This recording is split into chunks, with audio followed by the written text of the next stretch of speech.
네, 오늘부터 창세기 37장 이하를 다룹니다. 이 부분의 중심 인물은 요셉입니다.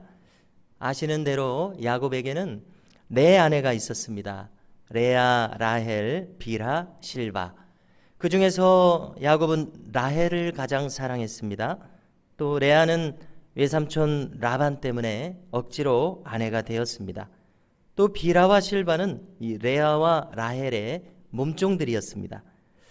요셉은 야곱이 본래 사랑한 아내 라헬의 소생입니다. 그래서 그런지 야곱은 이 요셉을 편애했습니다. 채색 옷을 지어서 입혔습니다. 말 그대로 화려한 옷이었습니다. 이 옷은 상속권을 상징하는 옷일 수도 있습니다. 가장 사랑하는 아들이었기 때문에 그렇습니다. 자, 지금 오늘 본문에서 요셉은 17살이라고 나타납니다. 그가 말하고 행하는 행동, 언행에 있어서 자의식을 충분히 가질 만한 그와 같은 나이입니다. 결코 어린 나이는 아닙니다. 자, 첫 번째로 생각할 것은 이 본문에 많은 사건이 기록되어 있습니다. 우리가 먼저 2절을 보니까 같이 양떼를 치던 중에 빌하와 실바의 소생들이 뭔가 잘못한 것을 아버지에게 알렸습니다.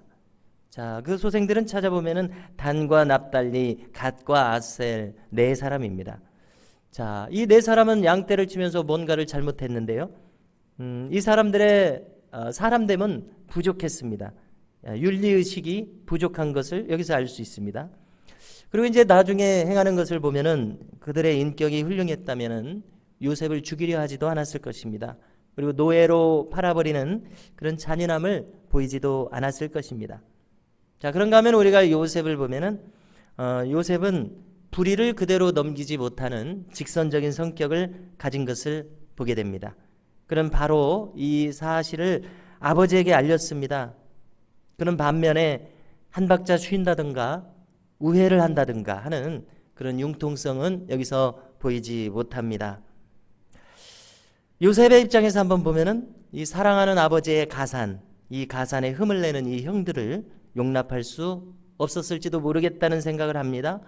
또 이 아버지의 양떼들을 맡아서 응당 아들들이라면 충직해야 할 텐데 그렇지 못한 형들을 그는 용납하기가 힘들었을지도 모르겠다, 이런 생각을 해봅니다. 아무튼 요셉의 이 고자질에는 정당성은 있었습니다. 그러나 그것은 형들의 미움을 더 강화시키는 결과를 초래하고 맙니다. 이것이 우리들이 살아가는 사회입니다. 요셉과 형들 사이에는 해결할 수 없는 이런 큰 긴장감이 계속해서 흐르고 있는 것을 확인하게 됩니다. 자, 우리가 다음으로는 이 야곱을 생각합니다. 야곱은 요셉을 사랑했습니다. 자, 이 사랑의 표현이 다른 자식들에게도 표가 날 정도로 사랑을 요셉에게 쏟아부었습니다. 오늘 성경에서도 기록한 것처럼 이것은 명백한 편애였습니다. 어쩌면은 이 요셉만큼은 진정한 내 아들이다, 사랑하는 라헬의 소생이었기 때문에 그런 차별된 생각을 가지고 있었는지도 모르겠습니다. 그런데 만약에 그런 생각을 가지고 있다면 다른 10명의 자식들에 대해서는 이제 무책임한 아버지로 살은 것이 아닌가 하는 생각을 우리가 할 수 있습니다. 아무튼 이 10명의 아들들은 분명 소외감을 느꼈습니다. 이것이 이 집안의 참 큰 문제거리였습니다. 우리가 나중에도 이루어지는 사건들을 통해서 알 수 있는 것은 이 야곱은 자식들을 통제할 수가 없었습니다. 자식들이 다 장성해서도 그렇겠지만은 자식들이 이 야곱의 울타리 안에 그의 통제하에 머물러 있지 않은 것을 우리가 보게 됩니다. 그들이 요셉을 죽이려고 하지 않았습니까? 또 팔아버리려고 하지 않았습니까? 만약에 자기들의 아버지를 존중했다면, 아버지에 대한 효심이 남아 있었다면 감히 그렇게까지 하려는 생각을 가지지 못했을 것입니다. 이 10명의 자식들은 아버지에 대한 존경심이 사라져버린 자식들이다, 우리는 이렇게 생각할 수가 있습니다. 자, 이제 우리가 요셉으로 넘어와서 요셉은 오늘 이 중요한 꿈 2가지를 꾸었습니다. 우리가 이 꿈을 통해서 창세기 전체를 통해서 이루어지는 이 펼쳐지는 이야기들을 통해서 뭘 알 수 있습니까?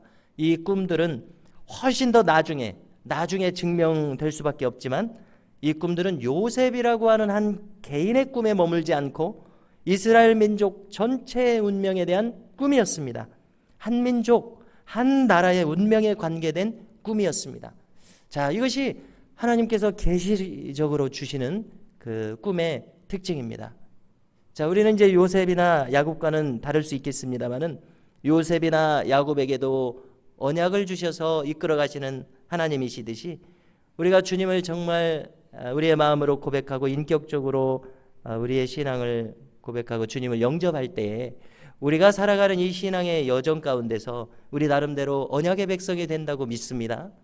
그러면은 우리들의 마음에 여러 가지 이미지가 올 수도 있고 실제로 꿈을 꿀 수도 있고 하나님의 말씀, 설교 말씀을 듣는 중에 우리 마음에 어떤 감동이 올 수도 있고 이런 계시적인 어떤 하나님의 감동이 임할 때에 그것은 단순히 우리 개인의 한 시점의 일이 아니라 우리의 가족의 운명에 관계된 꿈이 될 수도 있다. 우리는 이런 생각을 하게 되는 것입니다.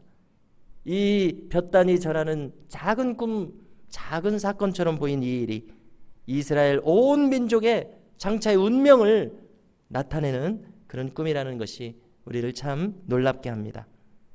자, 요셉이 이 꿈을 부모 형제에게 말했습니다. 이것은 단순한 소년의 치기가 아니었습니다. 그저 철없이 말하는 꿈이 아니라는 점에서 한번 생각해 보려고 합니다. 왜냐하면 이 꿈의 내용이 결코 단순하지 않았습니다. 부모 형제가 자신에게 절한다고 하는 이 내용은 참 비범한 내용이었습니다. 자, 우리가 야곱을 보면은 누구 못지않게 신비로운 계시를 많이 받았습니다. 특별히 떠오르는 것은 이제 유리방랑하던 베델에서 그가 하늘에 이어지는 사닥다리 꿈을 꾸지 않았습니까? 자, 야곱의 평생의 이 12아들들에게 야곱이 자기가 이런 청년 때 이런 꿈을 꾸었노라고 자식들에게 수도 없이 말했을 것 같습니다. 하나님께서 특별하게 주신 간증이기 때문에 그렇습니다. 야곱의 인생도 여러 가지 우여곡절이 있고 자신도 스스로를 부족하게 생각하는 것들이 있을 것입니다. 그러나 그 모든 것을 넘어서는 하나님의 계시적인 인도하심을 받은 것에 대해서 그는 아들들에게 여러 번 이야기했을 것이라고 생각을 해봅니다. 이 집안의 간증과 같은 것입니다. 어쩌면 요셉은 아버지에게 들었던 그 계시적인 놀라운 일들처럼 하나님께서 자기에게 주신 꿈이 아니겠느냐는 이러한 마음으로 아버지는 이 꿈을 이해해 주실 것이다. 혹시 이러한 마음으로 말하지 않았을까 생각을 해보게 됩니다. 자, 그런데 형들은 어떻게 반응했습니까? 형들의 반응은 달랐습니다. 그들은 요셉과 아버지에게 반감이 있었지 않았습니까? 이 요셉의 꿈이 그렇지 않아도 싫은 동생인데 전혀 달갑지 않았습니다. 오히려 요셉에 대한 증오를 더 깊게 만들 뿐이었습니다. 그런데 여기 한 가지 우리가 중요한 것이 있습니다. 그것은 무엇이냐면 이 형들의 시야가 동생에 대한 증오 때문에 완전히 가려져 있다는 점입니다.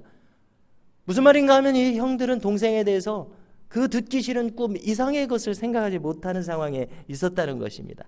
동생을 미워하는 그 미움 이상의 이 꿈에 어떤 의미가 있을 것인가 하는 그런 생각은 도저히 할 수 없는 사람들이었다는 것을 또 주목하려고 합니다. 주님께서는 마태복음 7장에서 이런 말씀을 하셨습니다. 너희 진주를 돼지 앞에 던지지 말라. 저희가 그것을 발로 밟고 돌이켜 너희를 찢어 상할까 염려하라. 이런 말씀하셨습니다. 잠언에서도 비슷한 말씀이 있는 것으로 기억하는데요. 돼지와 같은 사람들, 비유 아닙니까? 그것은 진주의 진정한 가치를 알아볼 수 없는 사람들이 있다는 것입니다. 어리석은 자들, 지혜 없는 자들은 소중한 것을 보아도 알아차리지를 못합니다. 자, 다음으로 우리가 생각할 것은 이 요셉을 노예로 팔아버리게 되는 결정적인 사건이 생겨납니다. 자, 지금 야곱이 살고 있는 곳은 예루살렘 남방에 있는 헤브론이라는 곳이었습니다. 자, 이 자식들이 저 북쪽으로 80km 정도나 떨어져 있는 세겜으로 양떼를 치러 갔습니다. 야곱은 요셉을 그곳에 보냅니다. 형들이 양떼를 치면서 잘 있는지 살피라는 임무를 주었습니다. 자, 그런데 형들은 세겜에 있지 않고 20km나 더 북쪽으로 올라가는 그 도단에서 양떼를 치고 있었습니다. 지금 요셉은 자신이 형들에 의해서 죽임을 당할 수도 있는 이 현실을 전혀 자각하지 못한 채 도단을 향하고 있습니다. 우리는 이 모든 사건들이 하나님의 섭리 안에 있음을 결과적으로 알고 있습니다. 이 도단에서 요셉은 이제 아버지와 마지막 작별을 한 것이죠. 그리고 저 애굽으로 팔려가게 되는 사건이 도단에서 일어납니다. 우리는 하나님의 섭리를 생각할 때에 악인의 악함도 적당하게 사용하시는 하나님, 어찌 우리가 그 하나님의 그 깊은 지혜를 다 측량할 수가 있겠습니까? 하나님께서 이끄시는 이 역사의 도도한 흐름 앞에서 우리는 겸손히 머리를 숙이고 지켜볼 뿐입니다. 우리가 살아갈 이 하루의 삶을 볼 때도 우리는 하나님의 섭리 안에 놓여져 있음을 고백합니다. 작은 사건 하나하나에 우리가 일희일비하거나 마음이 흔들리지 말아야겠습니다. 우리에게 불행이 하나님의 축복이 될 수도 있고 우리에게 축복이 어떤 또 걸림돌이 될는지도 모릅니다. 우리는 오직 하나님의 깊으신 뜻을 신뢰하고 오직 믿음 안에서 잠잠히 머물러 있는 우리가 될 수 있기를 바랍니다.